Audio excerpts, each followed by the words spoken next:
Hey guys, and welcome to Legends of Runeterra, the League of Legends card game. My name is Jaggerus, and today I'm going to be checking out this newly released game and seeing what it's all about, explaining the basics, and trying out the starter decks. So that is the plan, a little bit of first impressions. Now, the game is currently in a closed access format, so in order to gain access you need to sign up on their website, and I'll have a link for that in the description below for you to sign up. I do believe also if you link your Riot account with your Twitch account and then watch Legends of Runeterra streams on Twitch, that will also increase your chances of gaining access to the game. So that's how you can play. But today I'm just going to be kind of showcasing the game for you guys so you can see what it's all about and see whether it is the kind of game that you would be interested in. So that is the plan. So let's go to the play menu. The starter decks, you have a Jinx deck. And each deck has like two colors, which are like regions, I believe, from the whole kind of League of Legends universe. And you build your deck around your two regions. So this is like a Jinx one, this is a Darius one, and this has a Frost Fellow in it. I don't know who this is. I don't even know if this is a character, like, or if it's just a card. But you can see lots of different regions. And so to get started, let's jump into a game with the Jinx deck. And if you like this video, don't forget to leave a like. Okay, so here we are in the mulligan screen, and we actually have a good mix of 1 strength and 2 strength cards. Like, I think when you mulligan, you want to try and hold on to things that you can actually spend in the first few rounds. So we have an Astute Academic. When I draw a card, she's going to get +1 attack for the round. This is attack, this is defense. We have an Academy Protege, who's a 3/1 with quick attack, which means that she attacks first, a Herald of Spring, and a Rush. So I'm pretty happy with this. Here it says we will act first, so that means that for the first round we're going to be in attack mode, and our opponent's going to be in defense mode, and then on the next round we'll be in defense mode, and our opponent will be in attack mode. Kind of how this works. So we take turns at attacking and defending. We both have 1 mana here.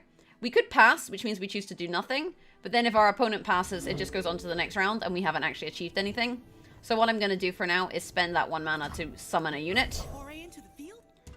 So there we go. We now have a unit on the bench. They've passed, which suggests they don't have any units that they can summon. So now what we can choose to do is we can choose to attack, which means we drop this here on the board in attack mode, basically, and press attack. Our opponent then has an opportunity to answer, but they have no spells that they can play to stop this, so they've taken damage. We've done 1 damage to their Nexus, and the objective of the game is to get that down to 20 health.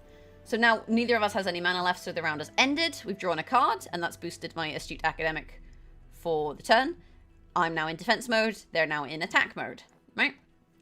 So that's kind of where we're at. We drew into the Glade duo, and she is elusive. And elusive means that it can only be blocked by elusive units. However, I think what we're going to do for now is spend the 2 mana on a Herald of Spring. So they've chosen to do nothing, and if we pass, that's the turn over, but I want to spend this mana, so I'm going to summon a unit here. And that means now we have 2 units we can use to block with, which is quite nice. So they pass, we pass, and now it's our turn. I'm a little bit nervous. They now have 3 mana in their spell mana, so if you don't use mana, then it's going to get banked, and then you can use it to go towards spells like this. Now what we can do at this point is we could choose to attack straight away, and our opponent doesn't have any blocking units, so they would have to just kind of, you know, play cards from hand if they wanted to stop the damage, and we would deal up to 4 damage, which isn't too bad. The alternative is we can play the Green Glade duo and give something +1 for the round. But actually, I think what I want to do is I want to play the Protege. Protege has quick attack, and that means that she attacks first, so she's hard to block. She just kills things, and it gets me another unit on the bench. There we go. Which means that when I do choose to attack, I can choose to attack with 3 units rather than with 2. But we could have just chosen to attack there and then summon something afterwards, and that would have been good too. And I think this like sparklingness is like shows that it's quick attack basically. We still have 1 mana left, so we can always play this as well. Give an ally +1/+0 and quick attack this round. And this is a burst spell, which means that it resolves instantly and the enemy can't react to it. And we can play that during combat. So it could be we play our units to attack, they play their units to defend, and then we give a unit quick attack. So they hit first. Otherwise, units will hit each other at the same time. So if I have a 2/2 and they have a 2/2, they both hit each other and both die. Whereas if I have quick attack, I hit first. So then if that kills the unit, they won't be able to hit. if that makes sense for you guys. Also, you can click on the Poro. I'm not sure this person is AFK, honestly. Like, have we found an AFK opponent? Okay, so I want to change this around. This will give the support ally lifesteal, and support basically means that it triggers on the unit to its right. So we put this here. Oops, so we put this down. Then we put this down. This one has lifesteal, and then we put this down. Now we're going to attack. It's our opponent's turn. Oh, there we go. They played something. So they played a spell. Let's see what it does. Drain 1 from all enemies. So what that does is it means that all of these guys are going to lose 1 health, basically. And if we had a way to give this +1 health, we could react and do that first. But as it is, it looks like the protege is just going to die. But we're kind of okay with that. It does also heal them. But we still deal damage, which is pretty nice. So all in all, I'm kind of happy with the round. And then this 1 mana that we're not going to spend will bank, which means we can always use this spell on the next round and not have it use our unit mana. Which is, I think is pretty good.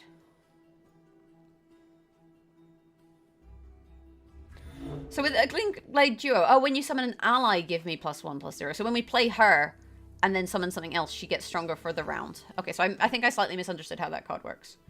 Also, we can click on the Poro.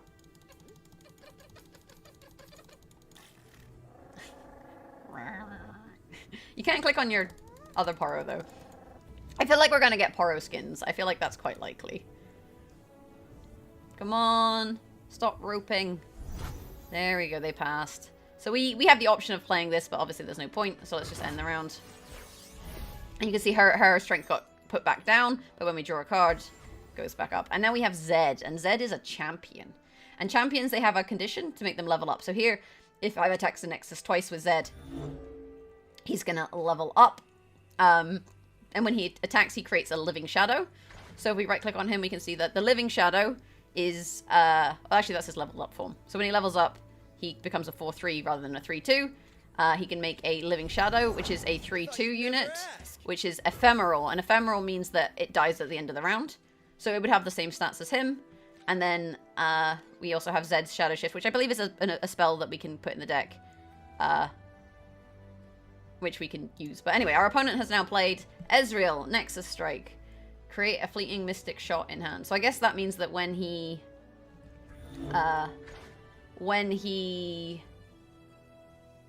hits the Nexus, he then gets Mystic Shot, which is deal 2 damage to anything, shuffle an Ezreal into your deck. So we want to get an elusive unit because you can block Ezreal with another elusive unit. So I think what we'll do for now is we'll get this. There we go. Hang on, Fuzzball. Before he attacks, because these units aren't elusive, and you can only block elusive with elusive. So that's what we're going to do here. And what we can always do is we can always give it +1 damage for the turn in order to use it to kill Ezreal, which I think is quite smart. So if he does attack with Ezreal, then we can block. Oh, take your time, pal. It's not like I've got better things to do. Oh, he's not sure. See, he's a bit nervous now. He's feeling scared. So I think what we'll do is we'll play this and give this +1 and then block. Where are you going? There we go. So now we're blocking a 1/3 with a 3/1, which I think is quite clever. Because killing champions is really good because they get stronger. So you kind of want to kill them. Is he going to boost them? Deal 2 damage to anything. Okay, so he's basically killed my duo, which is kind of upsetting. But there we go. It does mean that his attack action kind of ended, so now it's our turn.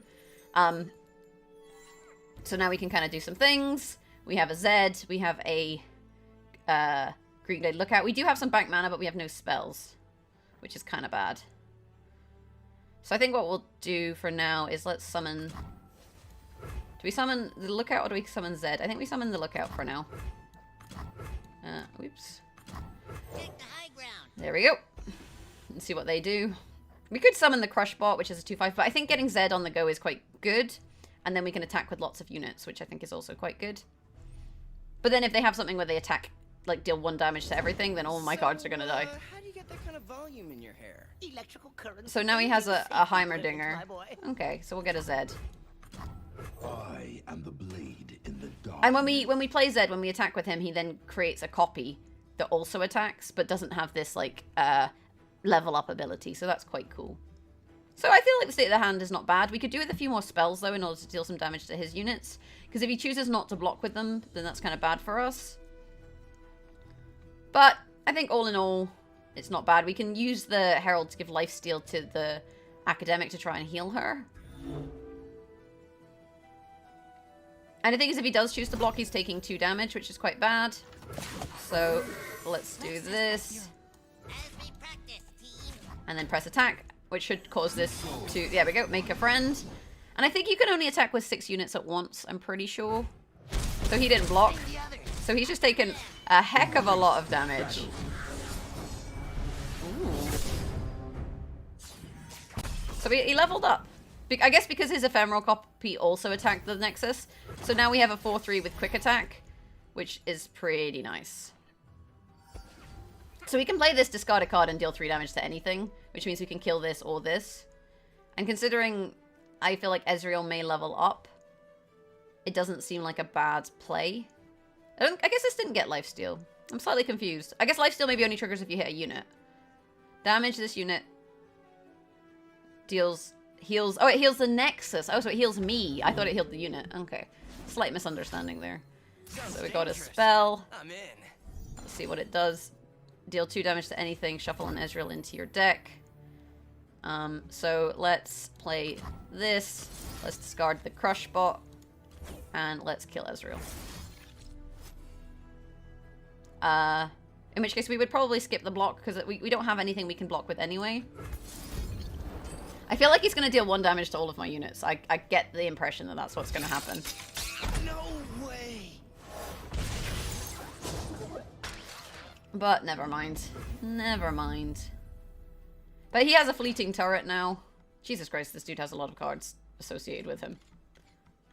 I guess the turrets get progressively better. Okay, so now he has a fleeting turret. I don't know what that is. You know what? We're gonna find out at some point, right? Jesus Christ. Heimerdinger looks complicated. Oh, so it's my go. So I guess I want to summon this, right? Because we don't actually have a hand. So yeah, let's summon this. We then discard a hand that we don't have, and then we deal 3 damage to Heimerdinger. I'm on the verge of something. Oh, maybe we should have dealt 3 damage to his core, actually. That would have probably been more sensible. But then we have this many units, so we can probably deal 4 damage on the next turn. Maybe not. I wonder. Okay, so we killed Heimerdinger. And we draw 3 cards. Added it to the Oh my god, and now she's a 5-1. Bloody hell, that would have been good for her attacking. Is it going to be Avalanche? I think there's a card called Avalanche that deals damage to everything. Black Spear. If an ally died this round, deal 3 damage to enemy unit. Okay. But every time he casts a spell... Oh no, he's not getting turrets anymore because we kind of messed him up. So actually, what we should have done is if we dealt 3 damage to the turret, we could have then, on the next turn, dealt 2 damage to the turret. Or to the core, and we would have won. But then, I guess our board state is pretty good. Cool. Okay, so he's playing Thermogenic Fiend to kill my Zed. Which is a little bit upsetting, but, you know, we still don't want to do anything here. So let's pass. And now he has a turret, which is 2-1 with tough. So I think what I want to do on the next turn is just attack straight off the bat. Because if we attack straight away, the only way he can counter us is with spells. So then if he doesn't have any spells, that's actually really good for us. And he only has 4 damage. And then we have some options for how we want to... You know, if he does try and defend, we can deal 2 damage to something. Which seems pretty good. So then we'll attack on the next turn, I think. And this... He can only block 1 unit with the turret, right? So then the other ones would deal 2 damage to his core. So he needs to basically he needs to play a spell now to kill some of my units. So what's the spell? Kill a unit. Vengeance. That costs 7. Jesus Christ. Well, let's just do that. So then our spell's going to kill this. And then we should be able to hit him in the core because he doesn't have any mana left. And he just spent a 7 mana ability to kill... effectively nothing. We attack. Oh, he doesn't attack. Okay, so if you don't attack, then... Okay, interesting. So if you don't attack, then... What am I trying to say? I guess what we should have done then is use the 2 damage on the core. Oh, we misplayed. We definitely should have used 2 damage on the core. It would have been quite clever. But never mind. So we play this, we refill our mana. So let's... Oh, our spell mana, which I guess is this one. So then we can play a spell. Okay, we're going to end our round, I think. So I slightly misplayed there, to be honest with you. Oh, but we can just deal 2 damage to anything and hit the core. I guess that works. Let's do that. Let's do that. So we did misplay, but all in all, I think this game has gone pretty well. Not entirely sure what my opponent's strategy is, but, you know, maybe they just didn't draw well. I'll do. We're just going to deal damage to the core. So he's going to kill all my units, but it doesn't matter. We missed lethal. I feel like this is one of these games where if you make YouTube videos, you're going to have a bunch of people being like, you missed lethal, Jaggerus. What are you doing? But you know what? We still won. We still won. Victory! Hooray! So we're working on our daily quest. We're getting some XP, which seems pretty good. This is like a kind of starting quest. We do the prologue. We unlock the vault. I have no idea what that is. But, you know, progress, progress. So that was the Jinx deck. We didn't actually get to play Jinx in the end. This deck has like Jinx and Zed in it, so I guess now we'll play the Darius deck, which I think is like Elise and Darius. So let's get into a game now and try out this deck instead and see how we get on.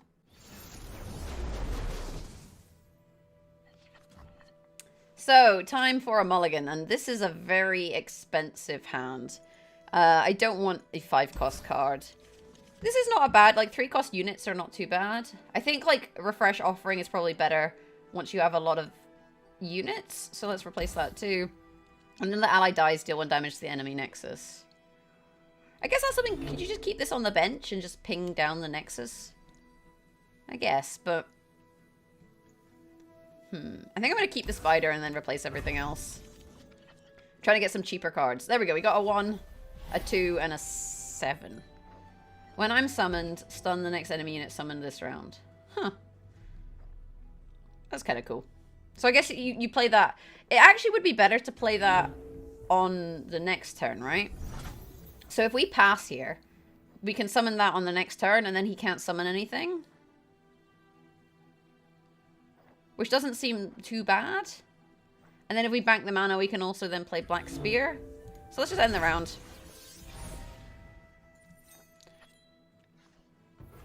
Okay, so let's play this. And then if they summon something this round, it gets stunned. Which is good. And we're playing against a green and white deck. I'm sure these have names. Okay, so now he's stunned, which means he can't defend. And actually what we could do is just kill it, which I don't hate. The only thing is that it will trigger the last breath, right? So maybe we don't want to kill it, and we should save our damage. In which case we would bank more mana. So let's put this on the board to attack, and let's go face. So now they have an opportunity to respond. They choose not to, take 2 damage to the nexus, and they've passed. We are going to, I think, end the round for now. We can always kill this later with the 1 damage, so maybe it's fine. Although there's probably a reason it's not fine. Yeah, we can stun an enemy. So we could block it and lose our unit, or we just deal 1 damage to it. So I mean, it's going to trigger at some point, right? So we may as well just kill it now. And then skip the block. So we're saying, you know, we don't want to play a unit to block because we're going to just kill you. They got to draw a card, which I guess is good for them. But now it's our action, so we can play this, or we can play this. There's nothing to stun, right? So let's get the Phantom Prankster on the bench, which I think is going to be good for us overall. Get an empty mana crystal. What does that do? 1 sec. Get an empty mana gem and heal your nexus 3. Okay, so round's over. Oh, the Undying is good fun. So when he dies, it comes back with like +1/+1, so your opponent doesn't want to block it, basically, which is kind of cool. So let's do that. And then there's ways you can kill it, like, yourself. Jesus Christ. How does he have a 5/6 at the moment? That's gross. So we're going to attack with both of these. I'm sure we'll find a way to stop this. We can always stun it a bunch. And if an ally dies, we can deal 3 damage to an enemy, which is pretty good. But then it's going to be on 4 at the moment, right? So that's not going to be enough. And, like, you don't want to block the Undying, which is, you know, one of those things. But this will deal 1 damage to the Nexus, and then 2 damage to the Nexus. So I think we could spend this, but we can also just bank the mana, and then we can do that on the next turn.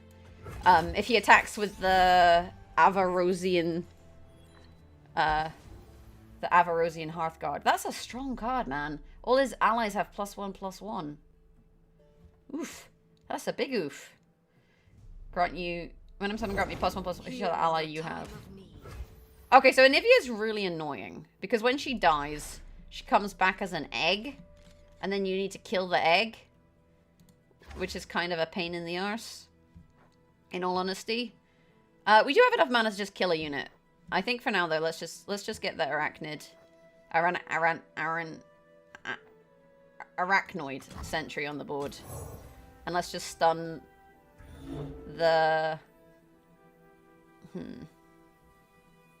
guess we stun the 5/4, right? Because we don't have a really good way of blocking it. Although we can, if we block Anivia, that's actually not bad.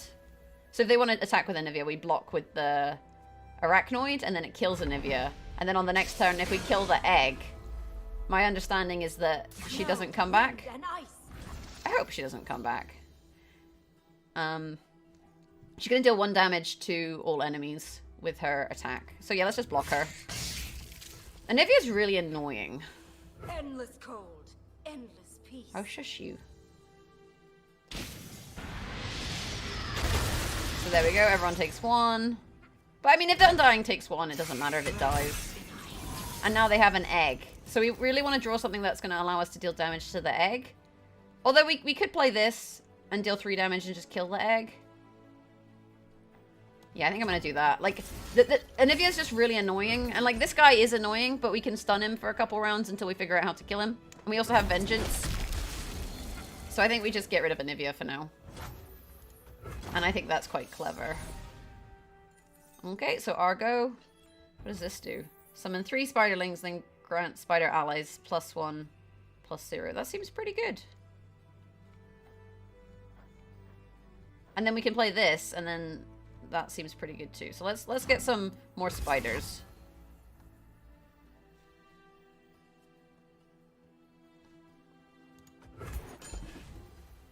And then on the next turn we play Crowd Favor. Actually, I should have played Arachnoid Sentry first. I missed the sequencing was bad. I didn't realize this was a spell.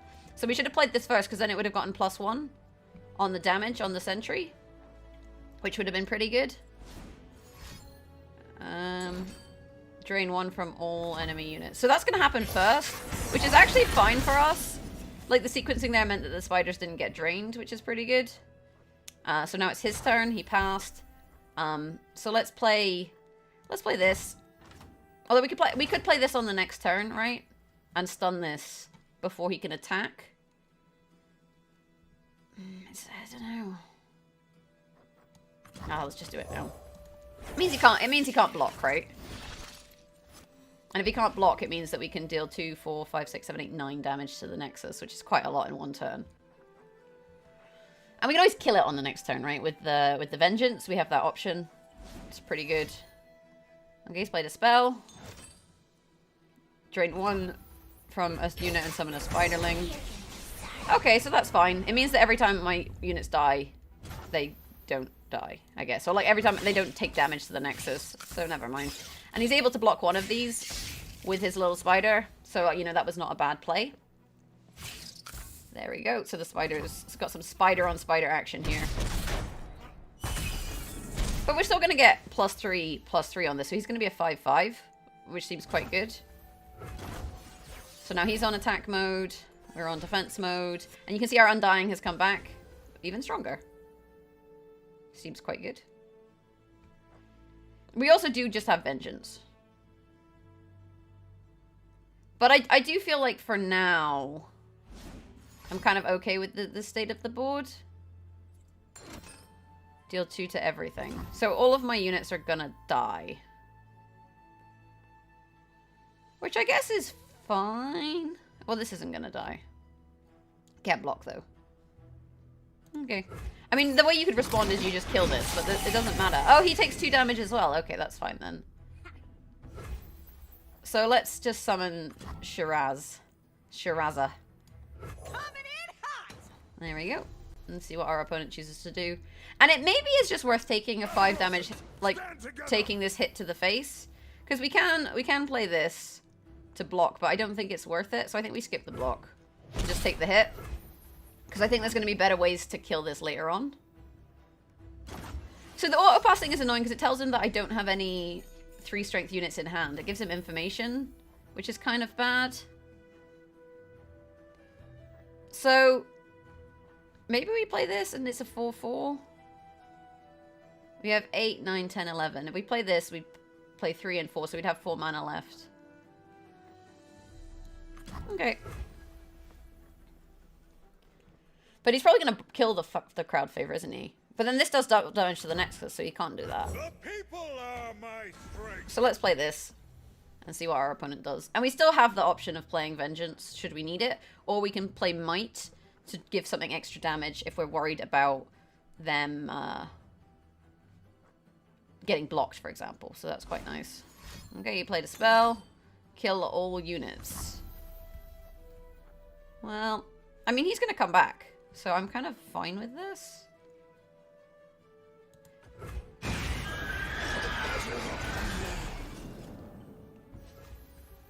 So we pass. And then I guess we'll see what they do. They could play units afterwards. There we go. And they got a sentry. I don't want to kill it. So let's just pass. And hopefully we top deck into something quite good then. Hopefully. They're on 9 and we're on 12. I don't know, you guys. I don't know. We haven't seen any champions. We haven't seen any Dariuses. We haven't seen Elise. I think this deck has Elise and Darius. Because it's got spiders in it. It's got to have Elise in it, right? Should probably look at the decks before I play them. That would be much too sensible, though. This is a first impressions. We're just going to jump into games and play cards.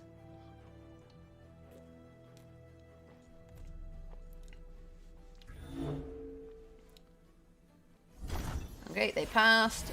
Now we are on defense. Hey, look, he's back. Hey, look, there's Elise. I told you we had Elise.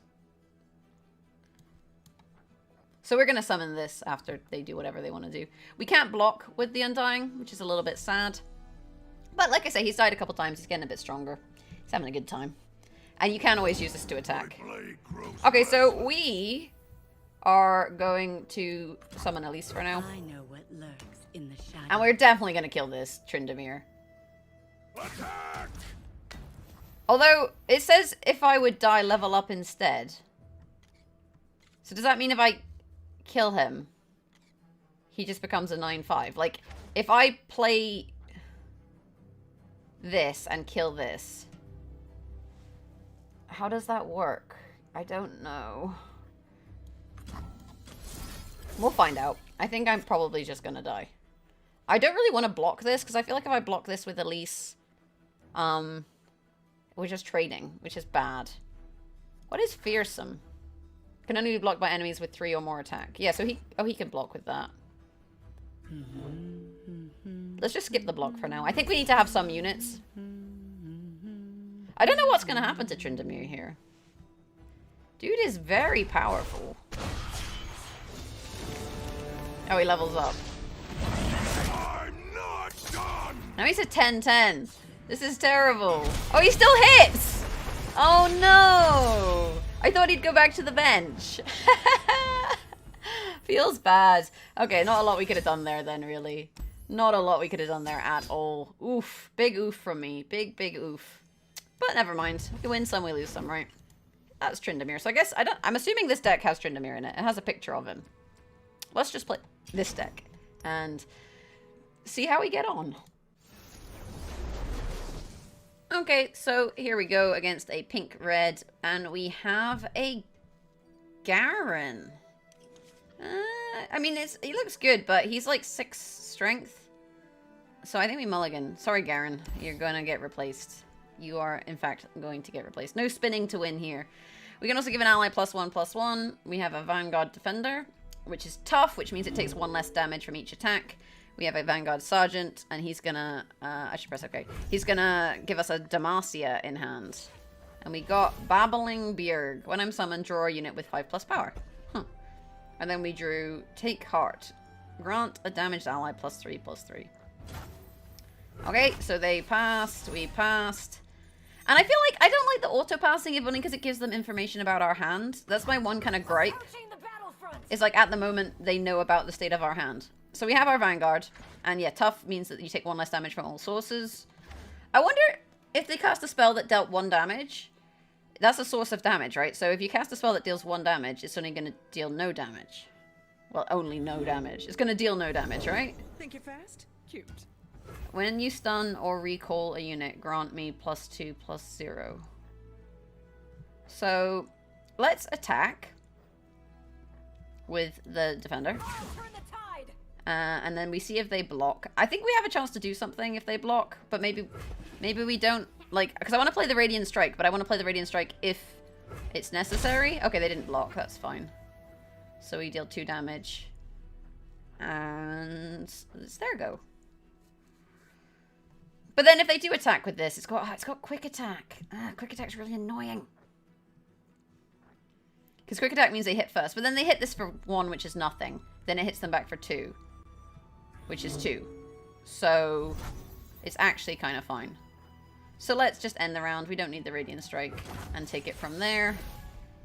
See what happens. Next. They who endure. When I'm summoned, grant me +1/+1 for each ally that's died. What is this? I've struck, then recall me. Oh, it's Katarina. So if she hits, then she comes back, I guess? What is this? Deal 1 damage to an enemy unit. So we block this. If we deal 1 damage to this... I mean, I can block both of them, right? Block that with that. And block that with this. But then do I need to deal 1 damage to an enemy unit? Alternative, I play this and block. Let's just play this. I don't think I need the 1 damage right now. Oh, but he has quick attack. That's a slight problem.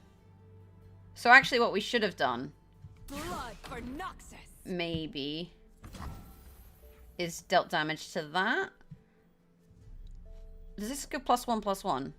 Yeah, so what we can do actually... is play this. You will not prevail. And play this. On this. Which means that she hits it for 3, then I hit her back and kill her. So she shouldn't get to recall. And then this doesn't trigger. Wait, it does? They'll never know what killed. How the heck does that work? I'm so confused how that works. So I blocked it. I've struck, then recall me. That seems absolutely backwards. So I thought I would have been able to hit it back, which is why I sequenced that the way that I did. Well, that's no good. Oh well. Do we get a Poro? I guess we just get some units. Let's just get more units. I'm not very happy about this, though. Tall as a mountain and covered in ice. Hey, we got Tryndamere. It seems a bit strange that that's the way that that behaved. But, you know. Now he has a 3-2, I think. Or a 4-3. So how on earth do you kill Katarina? I guess you have to cast spells on her? It seems very suspect. It seems very suspect.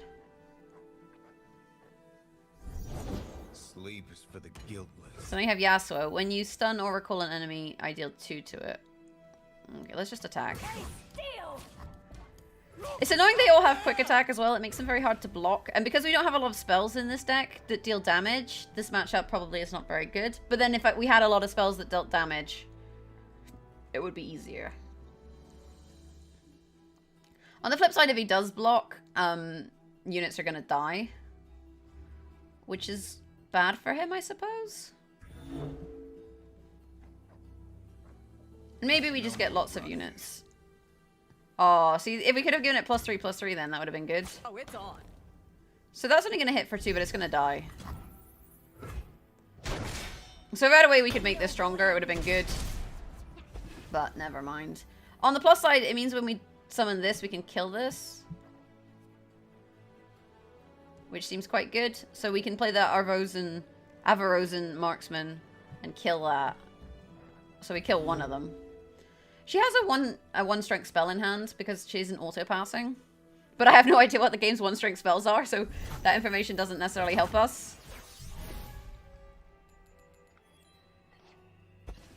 What is this? A battling ally strikes all battling enemies. It's quite good. We can basically use that to kill everything. Let the bloodshed begin. Play, ready our attack, strike, recall me. What does that mean? Get this effect when you play the unit from your hand. What the heck is ready our attack? You know what? I don't care.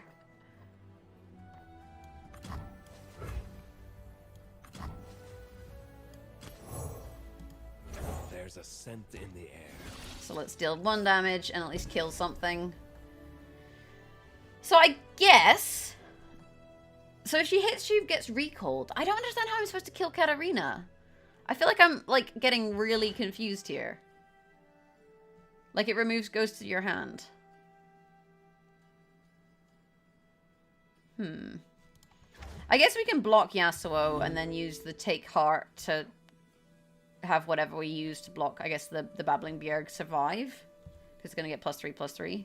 But he's not damaged. Oh, but he's damaged. So we can make him a 6/4.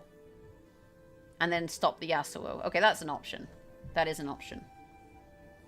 And then they only have Katarina, which is quite good. I guess we just let Katarina hit us in the face. Gotcha. But he has to replay Katarina every time, right? Like, she costs mana every time. If that makes sense. So it's probably not great. Freeze the blade. I face my fate. Your turn.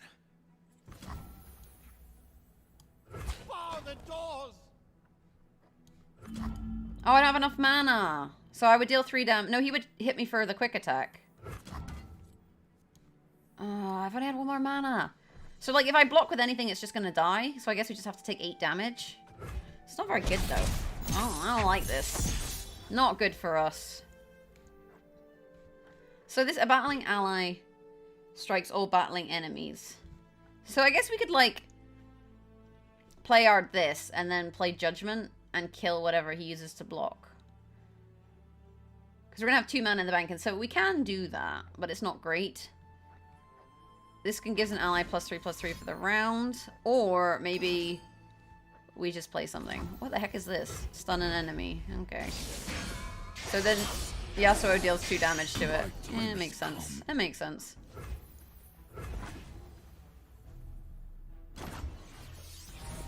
But I don't want him to just pass, right? Oh, it's difficult. An ally and an enemy strike each other. Okay, so let's play this. Oh, wait, but I want him to res Katarina and then do it to her, right? So maybe we just attack for now. And he doesn't block. He probably doesn't block. I think we take the attack for now. You gotta believe me!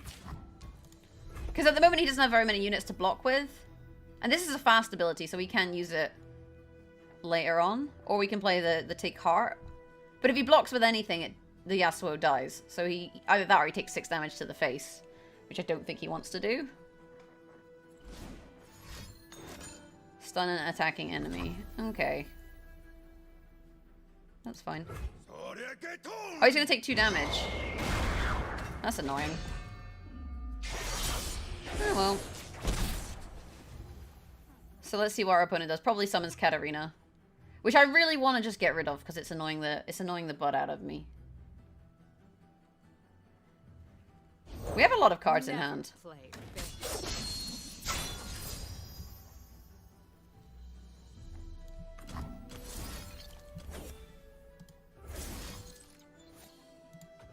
Let's do that. And then we'll summon the Mighty Poro.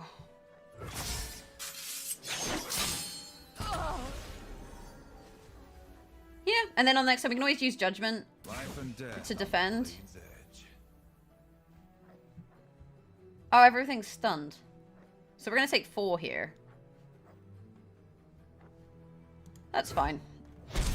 Because he chose to attack. And now we summon the Poro. There we go. then we have 3 mana banked for go towards Judgment. I mean, I don't think this is the worst situation. He's on 9, we're on 8. Yasuo is really annoying me, but we managed to stop Katarina. And I think that's really good. How does this level up? He's on 4 out of 6. Okay. So we end the round here. I mean, we can give this +3/+3, but we can do that on the next turn as well now that it's banked. So now it's his turn? Wasn't it just his turn to attack? I am very confused. This can't block. Okay. So I need 8 for this. We've got 7, 8, 9, 10, which is fine. So maybe we just get the Hawk for now. This is a 4/4. Let's just get a little burp. Got a little burp. He's going to boost our deck, which is nice. And then we'll see what our opponent does to attack. And then I think what we can do, if he attacks with Yasuo and stuff, oh, 4 or less power. Power is like their attack damage, right? But then if we play this, then something doesn't get stunned. But then we can't play this, right? Because then we only have 6 mana left. But then I guess we can play this. It's a slow spell, though.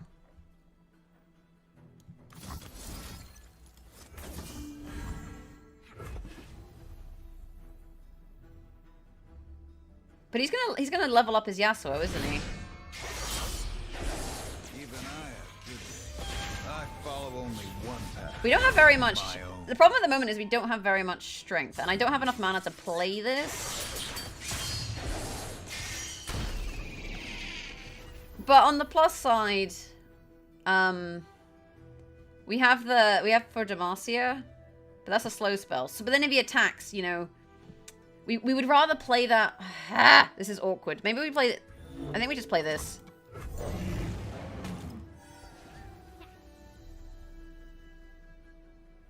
And then kind of see what he chooses to do. He can hit me with Yasuo, and I'm going to take 5 damage. But I also have 3 strength. It never gets any lighter. So if we block the hit, we lose one of our units, right? And we skip the block. It's risky, but I think it's correct. And now if we attack with everything... Right? We just attack with everything, I think.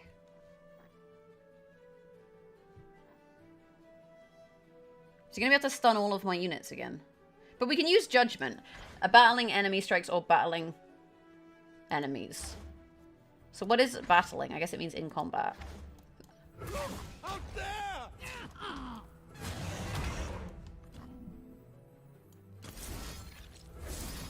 And then we attack.